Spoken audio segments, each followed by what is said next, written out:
여러분, 안녕하세요. 고난주간 성민가족 온라인 기도회 예수님의 마지막 일주일. 오늘은 그 세 번째 시간으로 예수님의 일주일 중에 세 번째 날, 수요일의 행적을 따라가며 마태복음 말씀을 계속해서 함께 살펴보겠습니다. 오늘 우리에게 주신 말씀은 마태복음 26장 3절에서 5절까지의 말씀입니다. 먼저 우리 소리를 내어 함께 말씀을 받들어 읽겠습니다. 그때의 대제사장들과 백성의 장로들이 가야바라 하는 대제사장의 관정에 모여 예수를 흉계로 잡아 죽이려고 의논하되 말하기를 밀란이 날까 하노니 명절에는 하지 말자 하더라. 아멘. 예수님의 공생애는 3년이었습니다. 복음서의 기록들은 그 중에도 중요하고 의미 있는 일들을 요약해서 기록하고 있죠. 하지만 모든 복음서가 예수님의 순환의 사화를 앞두고서는 호흡을 가다듬고 거의 같은 사건들을 기록하여 전하기 시작합니다. 그만큼 예수님의 죽으심과 부활은 중요하고 의미 있는 사건이라는 뜻이겠죠. 여러분, 오늘 우리가 살펴볼 예수님의 마지막 일주일 셋째 날의 행적은 먼저 말씀드리자면 사실 예수님이 이날 어떤 뚜렷한 말씀이나 논쟁 혹은 사역을 베푸신 기록들이 없는 날입니다. 혹자는 이 날을 침묵의 날이라고 규명해야 한다라고도 하지만 그렇다고 해서 하나님의 그리고 독생자 예수님의 구원과 생명의 역사가 멈추어 있었던 것은 절대 아닙니다.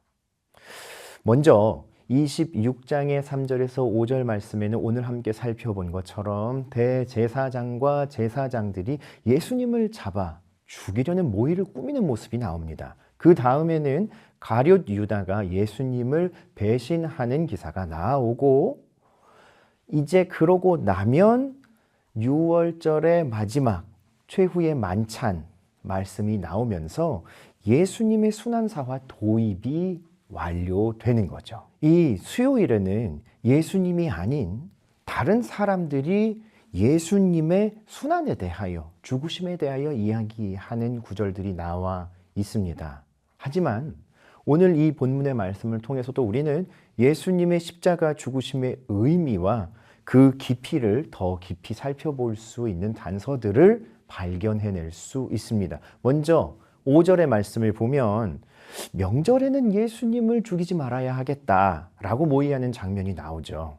근데 여러분, 밀란이 두려워서 이렇게 행하였던 그들의 행동은 역설적으로 아주 급하게 예수님을 붙잡아 고문하고 전례에 없던 한밤중에 날치기 재판으로 예수님의 십자가형을 언도하고 십자가형을 그대로 집행하게 되면서 마가복음의 말씀을 보면 6월절 양을 잡는 날 예수님의 순환과 죽음이 이루어지게 하는 결과를 가져옵니다.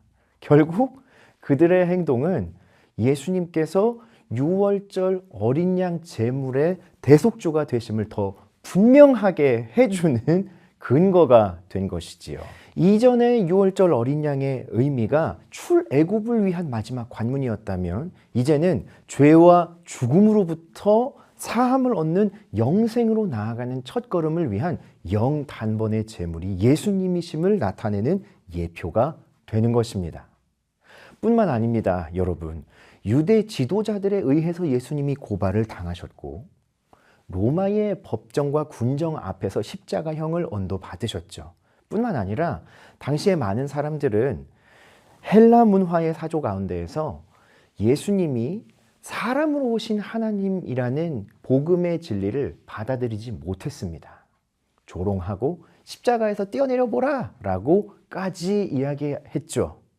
결국 당시 유대의 종교, 헬라의 지혜, 그리고 로마의 법과 군정이 모두 예수님을 배격해내고 칼끝으로 예수님의 목을 겨눈 자리가 십자가인데 놀랍게도 그 십자가에서 하나님께서는 유대와 헬라와 로마 모두를, 아니 온 세계를 덮으시는 구원의 섭리를 완성해 내신 겁니다. 고린도전서 1장 22절에서 24절 말씀에 바울은 바로 이 하나님의 지혜와 비밀을 고백하고 있습니다. 유대인은 표적을 구하고 헬라인은 지혜를 구하지만 하나님께서는 그 모든 것들을 패하시고 오히려 그들이 어리석음으로 내몬 예수 그리스도의 십자가, 실패와 형벌의 자리였던 십자가를 생명과 구원의 자리로 뒤바꿈하셨다. 그래서 예수님의 십자가의 의미는 오히려 이 제사장들의 예수님 살해 모의를 통해서 더욱 분명하여지고 더욱 깊어지는 의미를 가진다 할 수 있습니다. 사방이 온통 예수님의 진리를 알지 못하는 어두움과 악함의 진상으로 가득 차 있던 예수님의 순한 사화 가운데에도 하나님의 빛과 생명의 섭리는, 그리고 그 구원의 위로는 여전히 주어져 있었습니다. 오늘 우리의 삶에도 그러합니다. 이제 우리 주신 말씀을 함께 붙잡고 합심하여 기도하기를 원합니다. 첫 번째 기도 제목입니다. 우리 죄를 위해 십자가에 대신 죽으신 유월절 어린 양 예수님을 깊이 생각하고 사랑하는 고난주간이 되게 하소서. 우리 이 기도 제목을 붙들고 말씀을 상고하며 함께 합심하여 기도하겠습니다.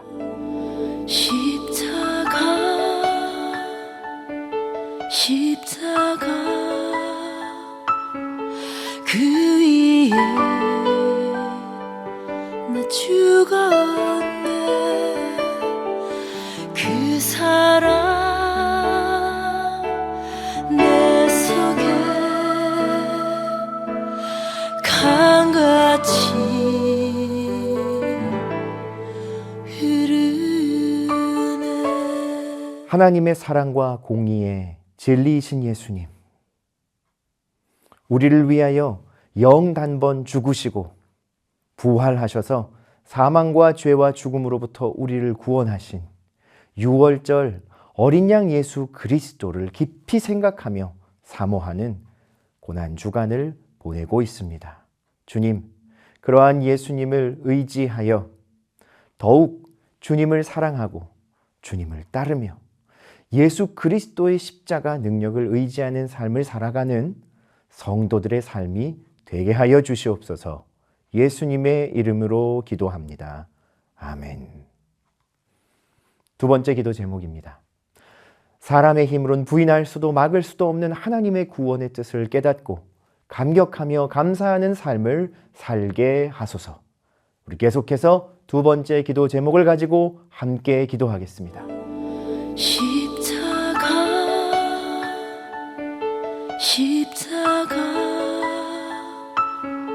그 위에 나 죽었네. 그 사랑 내 속에 강같이 흐르네. 사람이 마음으로 길을 계획할지라도 걸음을 인도하시며 그 길의 끝을 생명이요 구원으로 인도하시는 하나님, 감사합니다. 유대의 종교도 헬라의 지혜도 로마의 법과 군정도 이끌 수 없었던 완전한 구원으로 십자가를 통하여 우리를 이끄신 하나님의 놀라우신 섭리와 완전하신 구원의 계획을 찬양하며 받아들입니다. 따르게 하시고 전파하게 하시고 우리의 삶을 살아가는 동안에도 나의 뜻과 계획을 의지하지 않고 하나님의 생명의 뜻과 인도하심을 사모하며 살아가는 성도의 삶이 되게 하여 주시옵소서. 예수님의 이름으로 기도합니다. 아멘. 예수님의 마지막 일주일 세 번째 시간을 이렇게 마무리하게 되었습니다. 여러분, 오늘 남은 하루도 평안한 하루가 되시기를 바랍니다. 내일도 온라인 기도의 네 번째 시간으로 말씀을 가까이 하며 주님께 기도하고 나아가는 하루가 되기를 바랍니다. 평안하십시오.